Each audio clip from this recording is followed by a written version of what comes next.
Allow me to begin on a personal note. This is a picture of me right around the time that my grandma was diagnosed with end-stage heart disease and sent home to die. She already had so many bypass operations, basically run out of plumbing at some point, confined to wheelchair, crushing chest pain, nothing more they could do. Her life was over at age 65. But then she heard about this guy, Nathan Pritikin, one of our early lifestyle medicine pioneers. And what happened next is chronicled in Pritikin's biography. My grandma was one of the death's door people.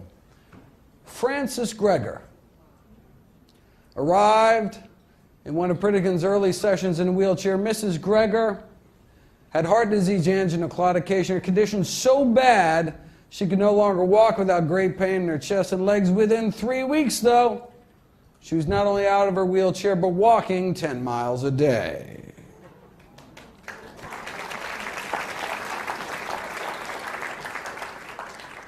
This is my grandma at her grandson's wedding, 15 years after she was given her medical death sentence. And thanks to a healthy diet, she was able to live another 31 years on this earth till 96 to enjoy her 6 grandkids, including me. That is why I went into medicine. When Dr. Ornish published his lifestyle heart trial years later, proving with quantitative angiography that coronary heart disease could be reversed, arteries opened up without drugs, without surgery, just a plant-based diet and other healthy lifestyle changes, I assumed it was going to be the game changer. I mean, my family had seen it with their own eyes, but here it was in black and white in some of the most prestigious medical journals on the planet, but nothing happened, leaving me to wonder if effectively the cure to our #1 killer could get lost down some rabbit hole and ignored. What else was there in the medical literature that could help my patients? I've made it my life's mission to find out. For those of you unfamiliar with my work, every year I read through every issue of every English language nutrition journal in the world, so busy folks like you don't have to.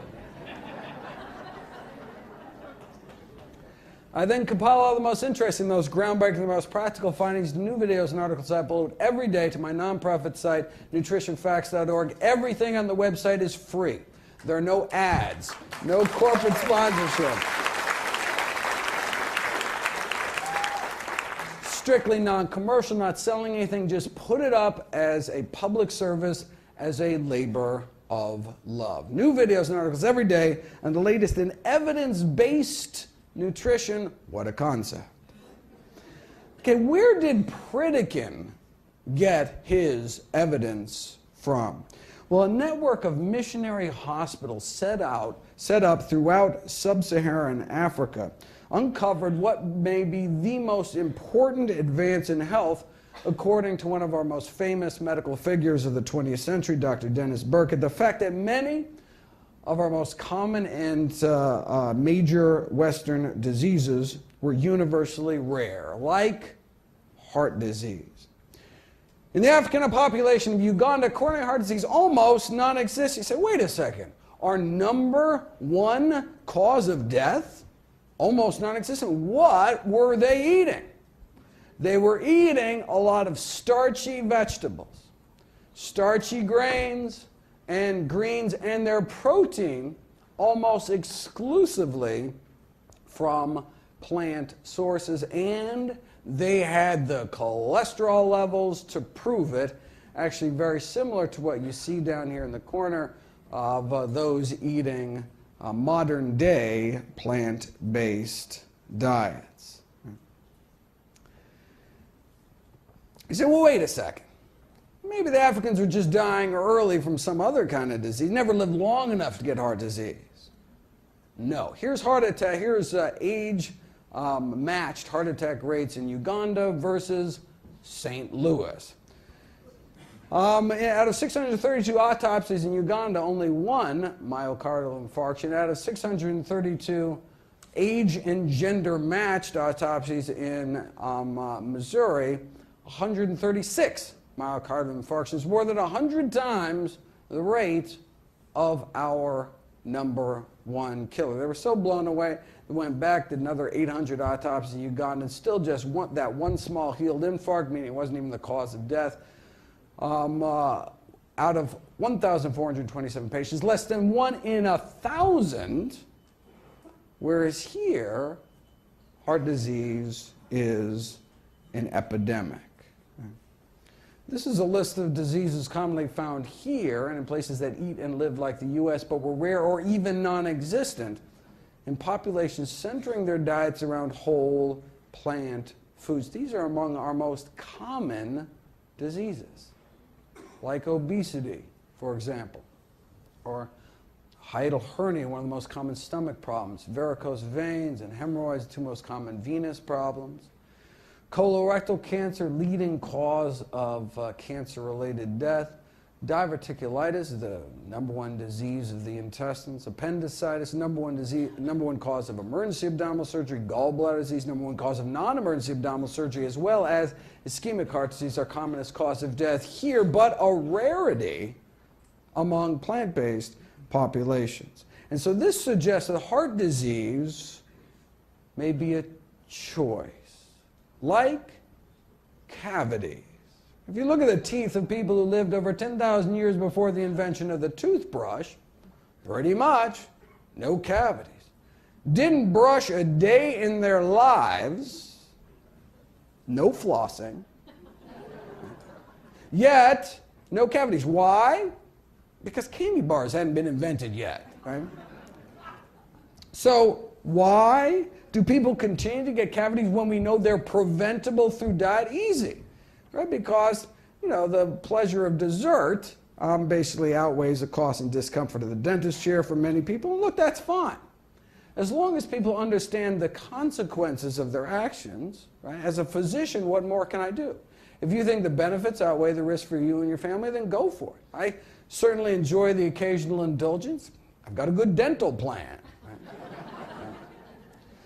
But what if instead of the plaque in our heart, in our teeth, we're talking about the plaque building up inside of our arteries, right? This is another disease that can be prevented by changing our diet. Now, what are the consequences for you and your family, right? Now we're not talking about scraping tartar anymore. Now we're talking life and death, right? The most likely reason that most of our loved ones will die is because of heart disease. Right? So, being at a McDougall event is the best Valentine's Day present ever.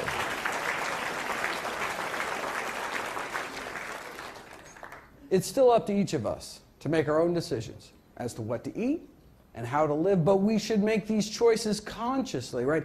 Educating ourselves about the predictable consequences of our actions. Right? Coronary heart disease, atherosclerosis, hardening of the arteries begins in childhood. By age 10, the arteries of nearly all kids raised on the standard American diet already have fatty streaks, the first stage of the disease, and then these plaques start forming in our 20s, in our 30s, and then can start killing us off. In our heart, it's called heart attack. In our brain, the same disease is called a stroke. If there is anyone here in the room today older than age 10, then the question isn't whether or not to eat healthy to prevent heart disease. It's whether you want to reverse the heart disease that you already have. Is that even possible? You know, when researchers took people with heart disease, put them on the kind of diet followed by populations that did not get heart disease. Their hope was to slow the disease down, maybe even stop it. But instead, something miraculous happened. The disease started to reverse, to get better. As soon as patients stopped eating an artery-clogging diet, their arteries started opening up. Their bodies were able to start dissolving some of that plaque away without drugs, without surgery, even in some cases severe triple vessel heart disease, arteries opening up, suggesting that their bodies wanted to be healthy all along, but were just never given the chance. This improvement in blood flow on the left you see up here, you can see this is after just 3 weeks eating healthy. Let me share with you what's been called the best kept secret in medicine. The best kept secret in medicine is that sometimes, given the right conditions, our body can heal itself. You know, if you whack your shin really hard on a coffee table, get all red, hot, swollen, inflamed, right? But will heal naturally if you just stand back and let your, body's, magic take its place. But what if you kept whacking your shin the same place every day? In fact, 3 times a day, breakfast, lunch, and dinner. It never healed. You go to your doctor and be like, oh, my shit hurts so bad. You'd have no problem. Whip out their pad, write you a prescription for painkillers, right? You're still whacking your shin 3 times a day. Oh, it's still really, but feels so much better with those pain pills on board. Oh, yeah. Thank heavens for modern medicine, right?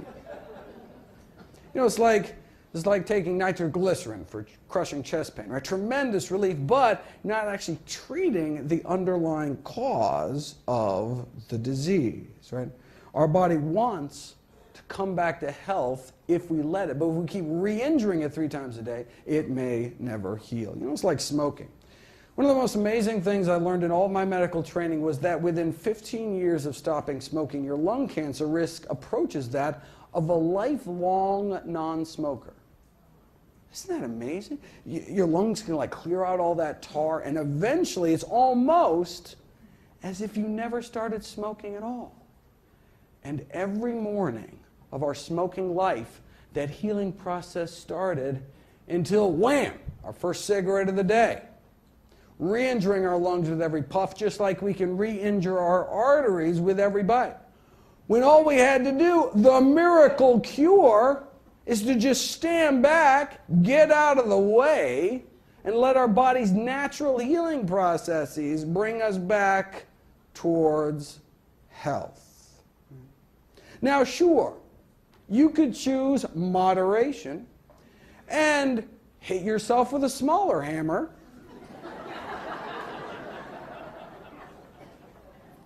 But why beat yourself up at all? We've known about this for decades. American Heart Journal, 1977. Cases like Mr. F.W. here, such severe angina, couldn't even make it to the mailbox. Then started eating healthier. And a few months later, climbing mountains, no pain. Now, there are some fancy new anti-angina drugs on the market now, cost thousands of dollars a year, but at the highest dose, they can successfully prolong exercise duration as long as 33.5 seconds, ladies and gentlemen.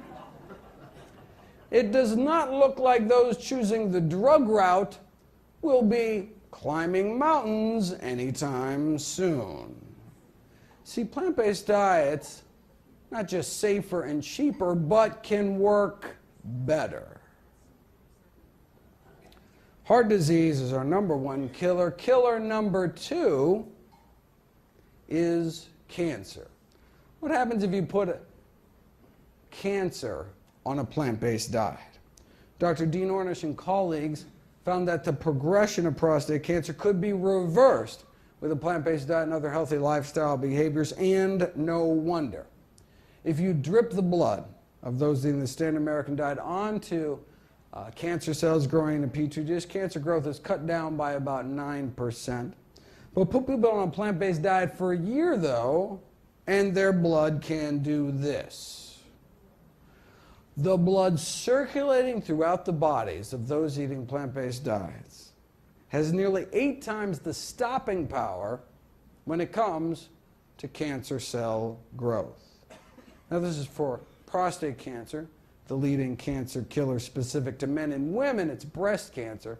So they wanted to repeat this study using women and breast cancer cells instead. But look, they didn't want to wait a whole year to get the results. So they said, well, let's see what a plant-based diet can do in just 2 weeks against three lines of human breast cancer cells. Here's the before, cancer cell growth powering away at 100%. Here's after, just 2 weeks eating healthy. Here's kind of a before picture. This is a photograph taken under a microscope. What they did is they laid down a confluent layer, like a carpet of human breast cancer cells, and then they dripped the blood of women eating the standard American diet onto those cells. And as you can see, it kind of breaks up the cancer into these kind of cancer continents here. So even women eating crappy diets aren't totally defenseless. But then they take these same women, put them on a plant-based diet 2 weeks later, so they act as their own controls. Same women, 2 weeks later after a plant-based diet, they lay down another layer of breast cancer, and then they drip the blood of the same women 2 weeks later, and their blood can do this, right? Just a few individual cancer cells left with their bodies cleaned up.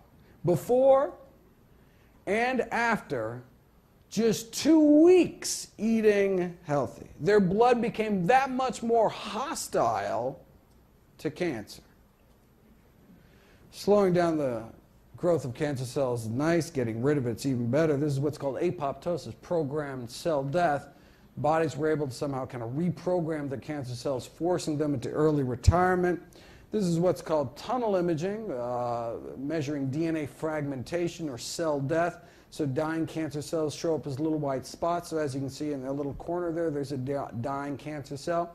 Again, this is after you drip the blood of women eating the standard American diet onto them. Then you take these same women, 2 weeks later eating healthier, drip their blood again on cancer, and you see this. It's like you're an entirely different person inside. The same blood now coursing through these women's bodies gain the power to significantly slow down and stop breast cancer growth within just 2 weeks of eating a plant-based diet. What kind of blood do we want in our body? What kind of immune system? Right? Do we want blood that just kind of rolls over when new cancer cells pop up? Or do we want blood circulating to every nook and cranny in our body with the power to slow down and stop it? Now, this dramatic strengthening of cancer defenses was after 14 days of a plant-based diet and exercise. They had these women out walking 30 to 60 minutes a day. You say, well, wait a second. If you do two things, how do you know what role the diet played? So the researchers decided to put it to the test. So this is measuring cancer cell clearance. This is what we saw before. The effect of blood taken from those eating a plant-based diet, in this case for an average of 14 years, along with mild exercise, just like out walking every day. Plant-based diet and walking, that's the kind of cancer cell clearance you get. Compare that to the cancer-stopping power of your average sedentary meat eater. You see a little burger in there. I don't know if you can see that. Which is basically non-existent. All right. Now, but this middle group is interesting. Instead of 14 years on a plant-based diet, 14 years standard American diet, but 14 years of daily, strenuous, hour-long exercise like calisthenics. They wanted to know, if you exercise long enough, if you exercise hard enough, can you rival some strolling plant eaters over here? And the answer is exercise helped. No question. But literally 5,000 hours in the gym was no match for a plant-based diet. Same thing as we saw before. Even if you're a couch potato eating fried potatoes, you're not totally defenseless. You can kill off a few cancer cells. If you exercise for 5,000 hours, you can knock off cancer cells left and right, but nothing appears to kick more cancer tush than a plant-based diet.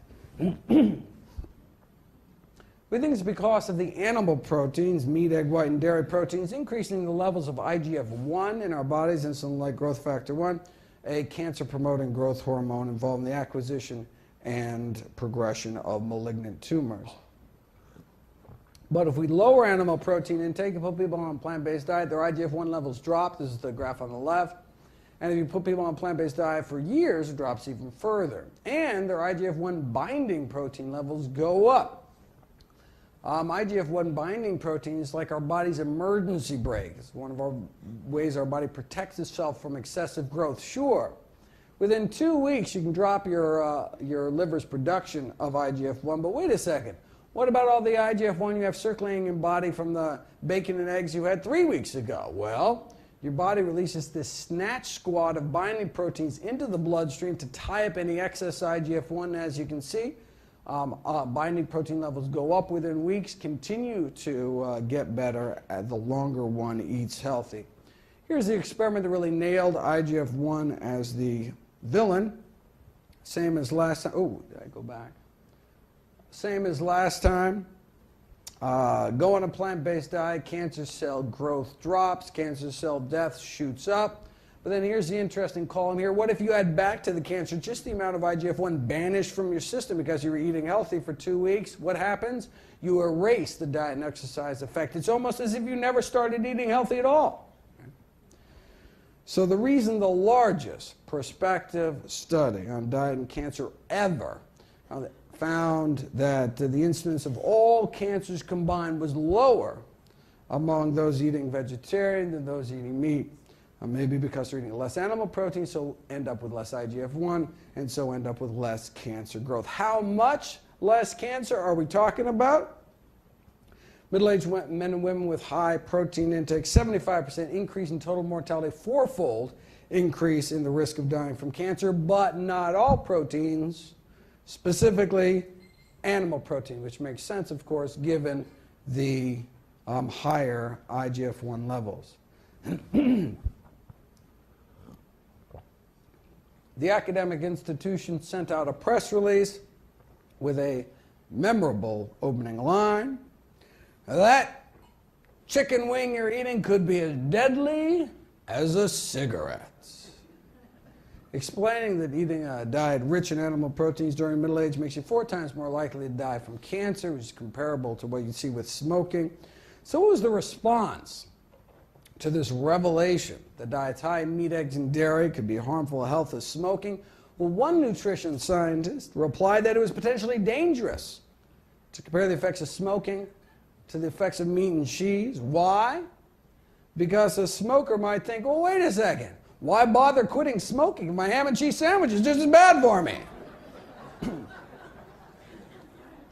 So we can't tell anyone about this meat and cheese thing.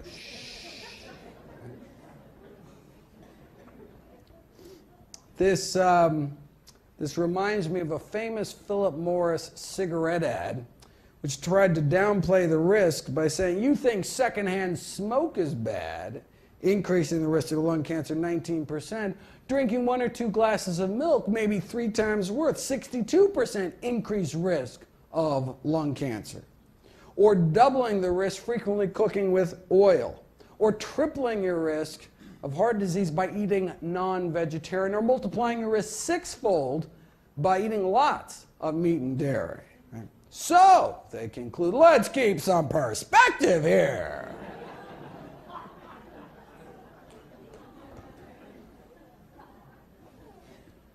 The risk of lung cancer from secondhand smoke well below that for other everyday activities. So, breathe deep. It's like saying, yeah, don't worry about getting stabbed because getting shot so much worse. How about neither? Right? two risks don't make a right. Of course, you'll note Philip Morris stopped throwing dairy under the bus once they purchased Kraft Foods. Just saying. All right, what about the other 13 leading causes of death? Let's do it.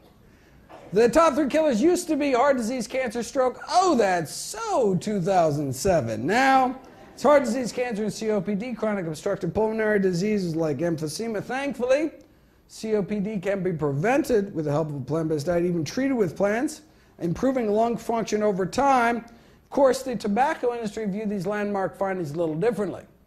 If adding plants to one's diet can help one's lung function, I mean, wouldn't it be easier to just add plants to cigarettes? Oh, and indeed, let's go back. The addition of acai berries to cigarettes evidently has a protective effect against emphysema in smoking mice. Who would have thunk it? Next, they're going to start putting berries in meat.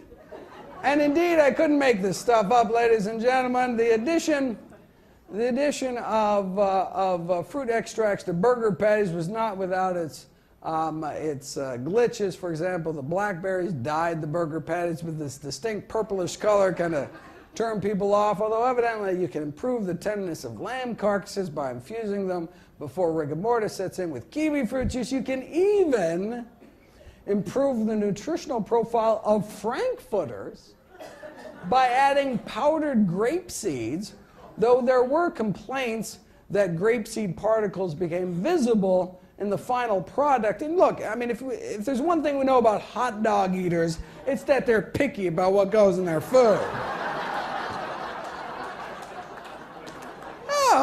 Oh, pig anus? Okay, but grape seeds, ew.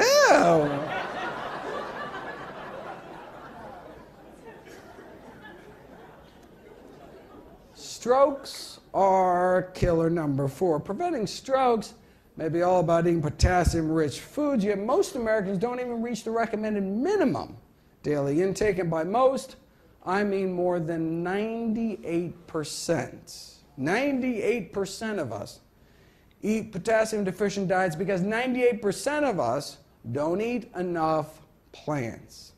Potassium comes from the word potash. Take any plant, put it in a pot, reduce it to ash, you're left with potassium, potassium, the so-called vegetable alkali, true story. But who can name me one plant in particular, a plant food high in potassium? Bananas, right? I don't know why. It's like the one thing everybody knows about nutrition. I think like Chiquita must have had this great PR firm or something. But it turns out bananas don't even make the top 50 sources. Coming in at number 86, right after fast food vanilla milkshakes. It goes fast food vanilla milkshakes and then bananas.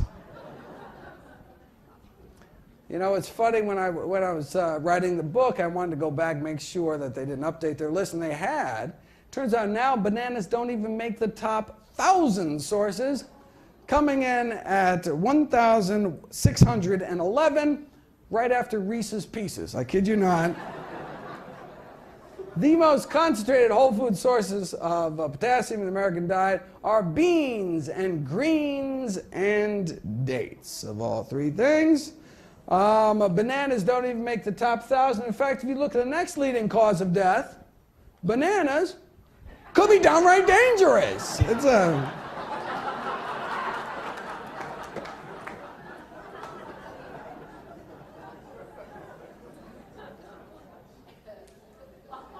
Alzheimer's disease, our 6th leading killer, now striking a staggering 4 million Americans affected. 20 years ago, it wasn't even in the top 10. According to the latest dietary guidelines for the prevention of Alzheimer's, the 2 most important things we can do: cut down our consumption of meat, dairy, and junk, and replace those with vegetables, beans, fruits, and whole grains. This is based in part on data going back 20 years now. Those that eat meat, red meat, white meat, doesn't matter, between 2 to 3 times the risk of becoming demented later in life. And the longer one eats healthy, the lower the risk of dementia drops. Next on the list is type 2 diabetes, which we can prevent, arrest, and reverse with a plant-based diet, something we've known since back in the 1930s. Within 5 years, about a quarter of the diabetics were able to get off insulin. But, plant-based diets are relatively low-calorie diets. So, look, maybe their diabetes just got better because they lost so much weight, right? To tease that out, what one would have to do is design a study where you put people on a healthy diet, but force them to eat so much food that they wouldn't lose weight despite eating healthier. Then we could see if a plant-based diet has, particular benefits, unique benefits beyond just all the weight loss. Right? Well, we'd have to wait 44 years, but here it is. Subjects were weighed every day. If they started losing weight, they were made to eat more food. In fact, so much food, some of the participants had problems eating it all. They're like, oh no, not another tostada. Oh, not another salad. But they eventually died. So no significant alterations in body weight, despite restricting meat, dairy, eggs, and junk. So with zero weight loss, did a plant-based diet still help? Well, overall, insulin requirements were cut about 60%, and half were able to get off insulin altogether, despite no change in weight. How many years did this take?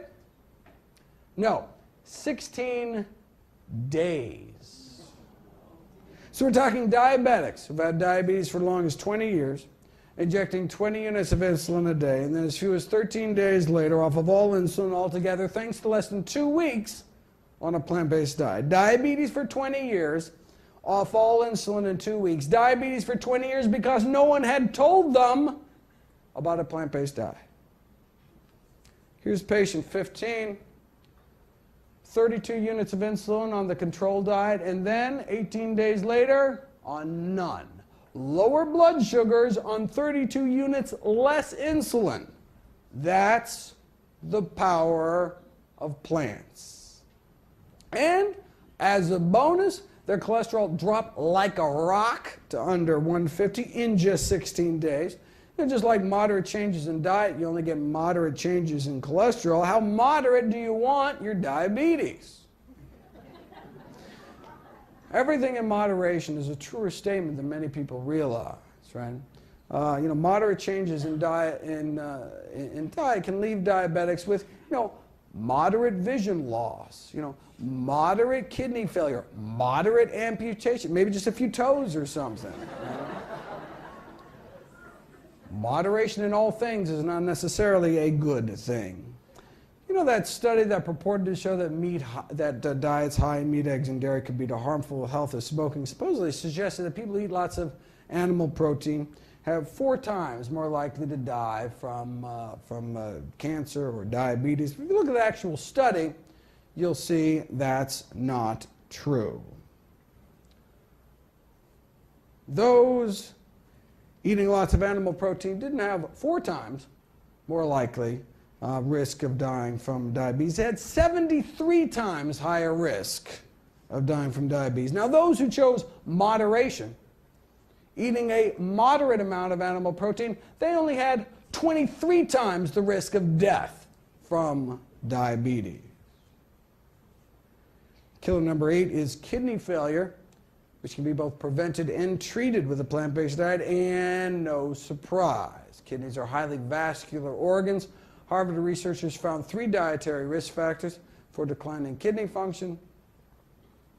Number 1, animal protein. Number 2, animal fat. And number 3, cholesterol. All, of course, only found in one kind of food. Animal fat can alter the actual structure of our kidneys based on studies like this showing plugs of fat literally clogging up the works in autopsied kidneys. And the animal protein can have a profound effect on normal kidney function, inducing what's called hyperfiltration, increasing the workload on the kidney, but not plant protein. Right? Eat some tuna fish, and you can see increased pressure on the kidneys 1, 2, 3 hours after the meal. Shoots right up, right? But if instead of having a tuna fish salad sandwich, you had a tofu salad sandwich with the exact same amount of protein, no effect, right? Kidneys can deal with plant protein without even batting an eyelash. So he's saying, why does animal protein cause that overload reaction but not plant protein? It appears to be due to the inflammation triggered by the animal protein. How do we know that? It's because if you give a powerful anti-inflammatory drug along with the tuna fish, you can actually abolish that hyperfiltration effect, that protein leakage effect in response to meat ingestion. Then, of course, there's the acid load. Animal protein induces the formation of acid within the kidney, which can then lead to what's called tubular toxicity, damage to the delicate urine-making tubes within the kidney. Animal foods tend to be acid-forming, whereas plant foods tend to either be neutral or actually alkaline, actually base-forming, to counteract some of that acid. So the solution to stopping the progression of chronic kidney disease may lie in the produce market, produce aisle, rather than the pharmacy aisle. No wonder plant-based diets have been used to treat kidney failure for decades now. Here's protein leakage on the traditional low-sodium diet that physicians would normally put these patients on.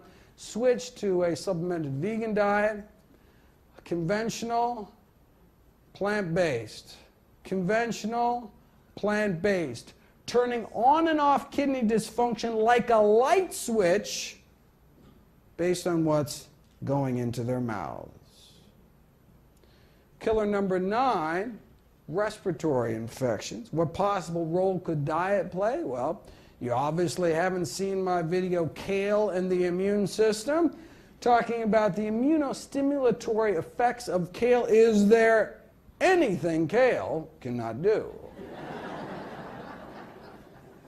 Boosting antibody production 7-fold, but this is in a petri dish. What about in people? Well, if you take two groups, older men and women, split them up, half continue to eat their regular diet, other half add just a few servings of fruits and vegetables to their diet after getting their pneumonia vaccination, their pneumovax vaccination, and you can see a significant improvement in protective antibody response in response to just adding a few servings of fruits and vegetables to their diet. This wasn't cutting out meat, just adding fruits and vegetables can significantly improve immune function. Killer number 10 is suicide. We've known that those eating healthier have healthier mood states. In fact, only about half the depression, anxiety, stress scoring compared to those that eat meat. Researchers suspect that it's the arachidonic acid, this inflammatory long-chain omega-6 fatty acid found predominantly in chicken and eggs. That's where it's mostly found in the American diet. You can't tell if it's cause and effect until you put it to the test. So they took people eating the standard American diet, removed meat, removed fish, removed poultry and eggs from their diets. Significant improvement in mood within just 2 weeks. Right? Thanks, perhaps, to this removal of arachidonic acid from their body, which they thought was adversely impacting mental health via a cascade of neuroinflammation, brain inflammation, but we could bring down that inflammation in their brain within just 2 weeks by removing cutting out eggs, chicken, and other meat. Now, am I just cherry picking, though? What about all the other studies, randomized controlled trials, showing that other diets have improved mood? There aren't any. Recent review found that only that plant-based dietary intervention fit the bill in terms of working. It's hard to cherry pick when there's only one cherry. Works in a workplace setting too. Significant increase in physical functioning, general health, vitality, mental health, and not surprisingly translating into improved worker productivity. The biggest such study across 15 corporate sites at Geico found that plant-based diets significant improvements in depression, anxiety, stress, improvements in emotional well-being, etc., etc. So lifestyle interventions like exercise can help mental as well as physical health. Among the most effective of those is this plant-based diet. Killer number 11, blood infections. Sure, foodborne bacteria can kind of burrow through the intestine into the bloodstream, but women can creep up into their bladder. We've known for decades that it's bacteria creeping up from the rectum that actually cause bladder infections, but only recently did we figure out where this rectal reservoir of UTI causing bacteria was coming from, and we now know it's chicken. We have DNA fingerprinting proof of a direct link between farm animals, meat, and bladder infections. Solid evidence that urinary tract infections can be what's called a zoonosis, an animal-to-human disease. You say, wait a second. Can't I just use a meat thermometer, cook the meat through? Right? I mean, well, what's the, you know. No, because of cross-contamination. We've known for decades.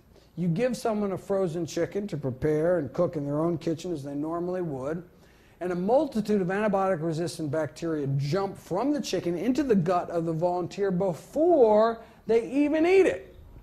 So you could incinerate that thing to ash. You don't even have to eat any of it.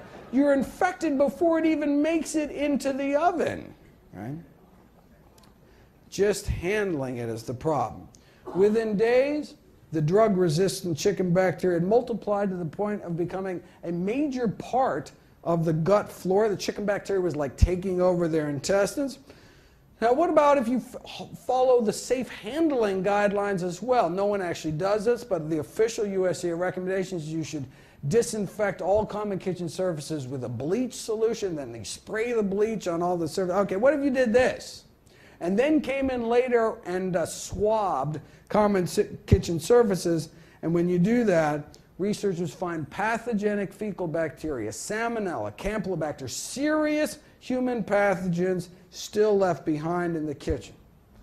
The reason that most people have more bacteria from feces in their kitchen sink than on their toilet seat is because most people rinse chickens in the sink, not the toilet.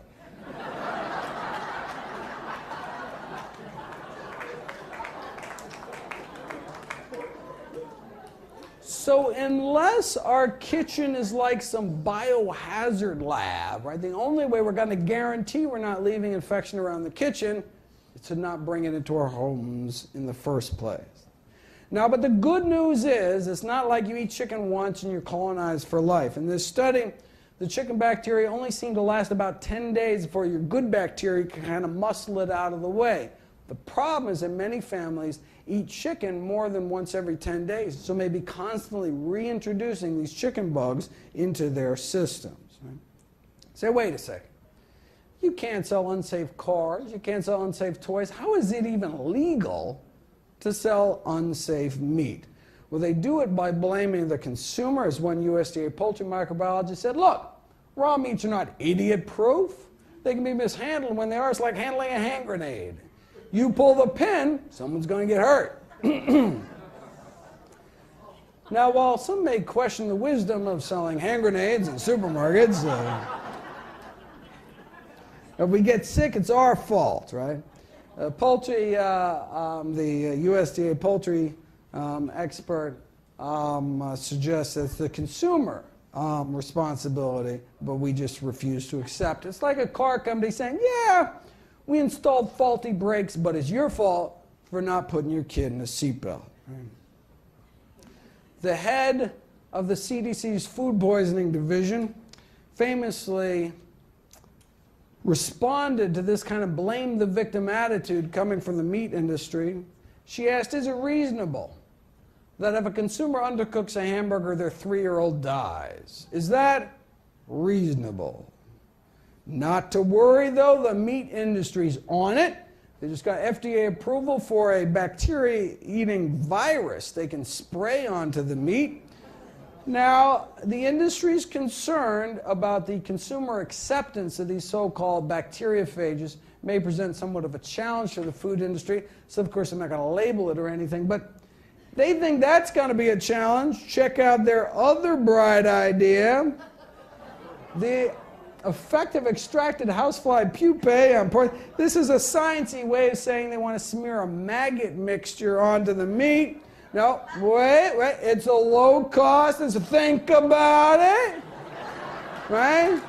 Look, maggots thrive off of rotting meat. However, there are no reports of maggots having serious diseases, right? Have you ever seen a maggot sneeze? I don't think so. So, they must be filled with some kind of antibacteria, something, right? So, let's take some maggots, grow them 3 days old, wash them off, tell them a little Vitamix action there, and voila! Safer meats. We did kidney failure. What about liver failure? We've known for decades that a plant-based diet can be used to treat liver failure, significantly reducing the toxins that would otherwise build up eating meat without a fully functional liver to detoxify your blood.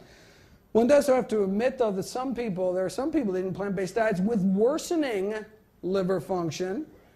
They're called, alcoholics, living off of, barley and corn and grapes and, strictly plant-based, but not doing so good. It's not clear what...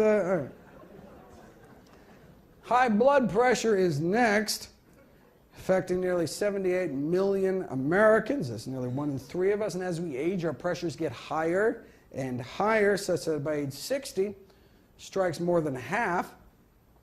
I say, wait a second. If it affects more than half of us, then maybe it's less of a disease and more just kind of an inevitable consequence of aging. No. We've known since the 1920s that high blood pressure need not occur. Researchers measured the blood pressures of 1,000 people in rural Kenya who ate a diet centered around what? Whole plant foods. Starchy vegetables, grains, vegetables, fruit, and dark green leafies. Our pressures go up. As we age, their pressures actually go down. And the lower, the better. The whole 140/90 cutoff is arbitrary. Even people that start out with a blood pressure under 120/80, you went to your doctor, had 120/80, you would get a gold star. But even 120/80 people appear to benefit from blood pressure reduction. So the ideal blood pressure, the no benefit from reducing it further blood pressure, is actually 110/70. Say, wait a second, is it even possible to get blood pressures down to 110/70? It's not just possible, it's normal for those eating healthy enough diets. Over 2 years at a rural Kenyan hospital, 1,800 patients were admitted. How many cases of high blood pressure did they find? 0. Wow, they must have had low rates of heart disease, right? No, they had no rates of heart disease. Not a single case of arteriosclerosis, our #1 killer, was found. Rural China, too. About 110/70 their entire lives, 70-year-olds, same average blood pressure as 16-year-olds. Now, of course, Africa, China, vastly different diets, but they share this common theme that they're plant-based day-to-day with meat only eaten on special occasions. Now, why do we think it's the plant-based nature of their diets that was so protective? Because in the Western world, the only group getting blood pressures down that low, according to the American Heart Association, are those eating strictly plant-based diets, coming in at an average of 110/65. Based on the largest study of those eating plant-based diets to date, this is a study of 89,000 Californians, there appears to be this stepwise drop in blood pressure rates the more and more plant-based one's diet gets, as one goes from meat eater to kind of flexitarian to just fish to just meat, eggs, and dairy to all the way plant-based. Same thing with obesity and diabetes. The more and more healthy we eat, the better. So, of course, yes, we can eliminate the majority of our risk. But what's important about this slide as well is that it's not all or nothing. It's not black and white. Any steps we can make on the spectrum towards eating healthier can accrue significant health benefits, which just get better and better the more you actually do it. Blood pressure-wise, you can show this experimentally. You take vegetarians, you give them meat and pay them enough to eat it, and their blood pressures go up. Or you remove meat from their diet, and their blood pressures go down. After 7 days in this mysterious McDougall program cohort, whatever that is, and this is after the vast majority had already stopped or reduced their blood pressure medications completely. They had to reduce their blood pressure medications because you're treating the cause of the disease. And so if you don't have high blood pressure anymore and you're on blood pressure medications, you can drop your pressures too low, fall over, and crack your head open. You have to reduce blood. So we got lower pressures on fewer drugs. That's the power of plants. So, does the American Heart Association recommend a no-meat diet? No, they recommend a low-meat diet, the so-called DASH diet. Why not vegetarian? When the DASH diet was being created, were they just not aware of this landmark research done by Harvard's Frank Sachs? No, they were aware of the landmark research. The chair of the design committee that came up with the DASH diet was Frank Sachs. See, the DASH diet was explicitly designed with the #1 goal of capturing the blood pressure lowering benefits of a vegetarian diet, yet contain enough animal products to make it palatable to the general public. Right? They didn't think the public could handle the truth. Right? Now, in their defense, you can see what they were thinking. Just like drugs never work unless you actually take them, diets never work unless you actually eat them. So they're like, okay, well, no one's going to go on a strict vegetarian diet, right? So if we soft pedal the truth on a population scale, maybe we'll actually, help more people. All right, tell that to the 1,000 families a day that lose a family member to high blood pressure. Maybe it's time to start telling the American public the truth. Killer number 14 is Parkinson's disease. Does a plant-based diet reduce the risk of Parkinson's disease? Well, most studies today suggest this link between dairy products and Parkinson's, but why? Well, there's evidence that milk is contaminated with neurotoxic chemicals, high levels of pesticide residues, and have been found both in the milk supply and the brains of people that die from Parkinson's disease.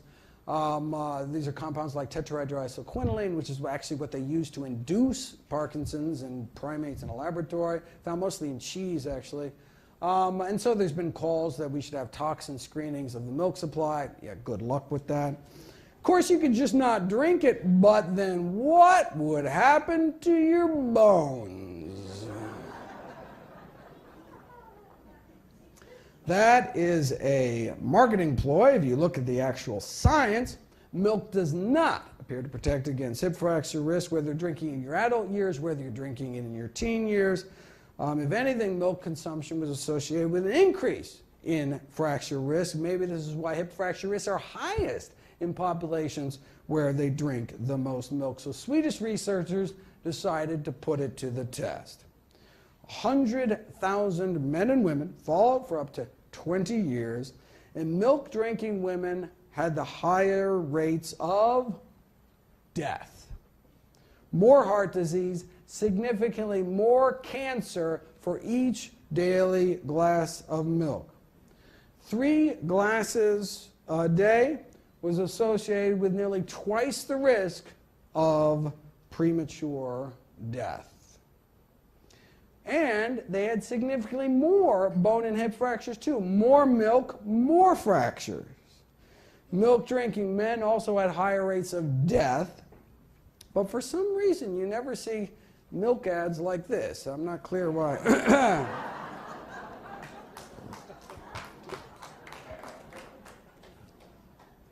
And finally, Aspiration pneumonia, which is caused by swallowing difficulties due to a stroke or Alzheimer's or Parkinson's, things we've already talked about. Okay, so where does this leave us? These are the top 15 reasons that Americans die. And a plant-based diet can prevent nearly all of them, can help treat more than half of them, and even prevent and even reverse the course of disease in some of them, including in some cases our top 3 killers. Now look, there are drugs that in some circumstances that can help too. There's cholesterol-lowering statin drugs. There's usually a whole bunch of different classes of blood pressure-lowering medications one has to be on. There's blood sugar pills and insulin injections. But think about the diet. This same diet, though, does it all. It's not like there's a liver healthy diet and then there's a heart healthy diet and a different brain healthy diet. No. A liver healthy diet is a kidney healthy diet, is a body healthy diet. One diet to rule them all. And what about drug side effects? Not talking about a little rash here or something. Prescription drugs kill. More than 100,000 Americans every year. You say, wait a second. 100,000 American deaths every year from adverse drug reactions? Well, wait a second. That means that the 6th leading cause of death in the United States is actually doctors. The 6th leading cause of death is me.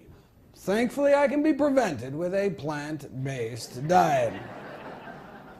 Now, seriously, though, compared to 15,000 American vegetarians, meat eaters, about twice the odds of being on aspirin, sleeping pills, tranquilizers, antacids, painkillers, blood pressure medications, laxatives, of course, as well as insulin. So plant-based diets are great for people that don't like taking drugs, for people that don't like paying for drugs, and for people that don't like risking drug side effects. Want to solve the healthcare crisis? I've got a suggestion. There's only one diet that's ever been proven to reverse heart disease in the majority of patients, a plant-based diet. So anyone, anytime, tries to sell you on some new diet they heard about, do me a favor. Ask them a simple question. Wait a second, has this new diet been proven to reverse heart disease? The number one reason me and all my loved ones will die. If the answer is no, then why would you even consider it, right? If that's all a plant-based diet could do, reverse our number one killer, shouldn't that kind of be the default diet until proven otherwise? And the fact that can also be effective in preventing, treating, and reversing other leading killers like type 2 diabetes and hypertension would seem to make the case overwhelming. Most deaths in the United States are preventable and related to nutrition. According to the most rigorous analysis of risk factors ever published, the number one cause of death in the United States and the number one cause of disability is our diet, which has since bumped tobacco smoking to killer number 2.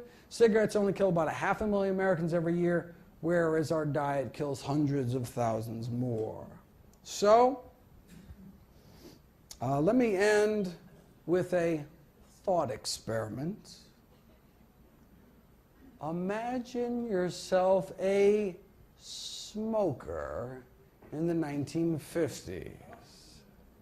The average per capita cigarette consumption was 4,000 cigarettes a year. That means the average American smoked a half pack a day. Right? The media was telling you to smoke. Famous athletes agreed. Right? Even Santa Claus wanted you to smoke. I mean, look, you want to keep fit and stay slim, stay slender, and keep yourself trim by eating lots of hot dogs. So you smoke, eat your hot dogs. And to stay slim and trim, you eat a lot of sugar too, a lot better than that apple there. Can you see that? I mean, sheesh, right? Although apples do connote goodness and freshness, according to one internal tobacco industry memo, which they see many possibilities for a youth-oriented cigarette. They want to make apple-flavored cigarettes for kids. Shameless.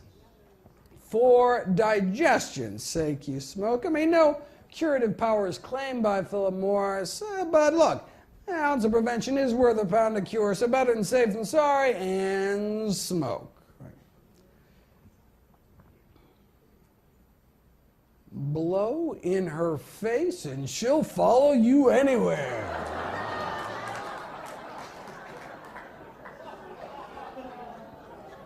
No woman ever says no, they're so round, so firm, so fully packed. After all, John Wayne smoked them until they got lung cancer and died. You know, back then, even the paleo folks were smoking, and so were the doctors. Now, this is not to say there wasn't controversy within the medical profession. Yes, you know, some doctors smoke Camels, you know, but other doctors preferred Lucky, so it was a little conflict there. The leader of the U.S. Senate agreed. I mean, who wouldn't want to give their throat a vacation? How could there be a single case of throat irritation when cigarettes are just as pure as the water you drink, perhaps in Flint, Michigan? And if you do get irritated, no problem. Your doctor can always write you a prescription for cigarettes.